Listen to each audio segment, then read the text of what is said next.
గురజాల జగన్మోహన్ రావు ఇటీవల ఒక కార్యక్రమంలో మాట్లాడుతూ చేసిన వివాదాస్పద వ్యాఖ్యలు తీవ్ర దుమారాన్ని రేపుతున్నాయి.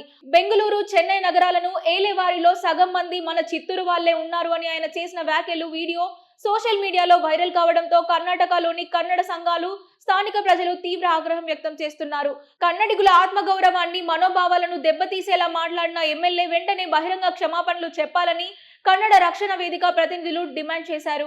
ఈ వివాదం ముదరడంతో కన్నడ సంఘాల నేతలు గురజాల జగన్మోహన్ రావుపై తీవ్ర స్థాయిలో విరుచుకుపడ్డారు. ఆయన అసలు బెంగళూరులో ఏం వ్యాపారాలు చేస్తున్నారో తమ వద్ద పూర్తి ఆధారాలు ఉన్నాయని ఆరోపించారు. స్థానికంగా వైట్ ఫీల్డ్ ప్రాంతంలో రియల్ ఎస్టేట్, బిల్డర్ వ్యాపారాల పేరుతో వందల కోట్ల రూపాయల అవినీతి అక్రమాలకు పాల్పడ్డారని వారు విమర్శలు గుప్పించారు. రాజకీయ లబ్ధి కోసం పొరుగు రాష్ట్రాల్లో వివాదాలు రేపితే సహించేది లేదని, బెంగళూరులో అక్రమ వ్యాపారాలను చేసుకుంటూ అదే నగరాన్ని కించపరిచేలా మాట్లాడడం తగదని హెచ్చరించారు. బెంగళూరులో పోలీసు ఫిర్యాదులు దాఖలయ్యే వరకు వెళ్లడంతో ఎమ్మెల్యే గురజాల జగన్మోహన్ రావు వెంటనే స్పందిస్తూ వివరణ ఇచ్చి సారీ చెప్పారు.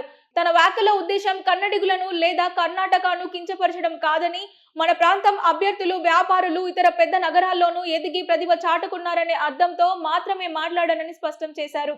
తన వ్యాఖ్యల వల్ల ఎవరి మనోభావాలైన దెబ్బతిని ఉంటే దానికి బేషరతుగా క్షమాపణలు కోరుతున్నానని విజ్ఞప్తి చేశారు. తనకు ఎదుగుదలనిచ్చిన బెంగళూరు నగరమన్నా, కన్నడ ప్రజలన్నా తనకు ఎంతో గౌరవమని, తన రాజకీయ ప్రత్యర్థులే ఈ విషయాన్ని వక్రీకరించి రెండు రాష్ట్రాల మధ్య అనవసర వివాదాన్ని సృష్టించేందుకు యత్నించారని ఆయన ఆరోపించారు.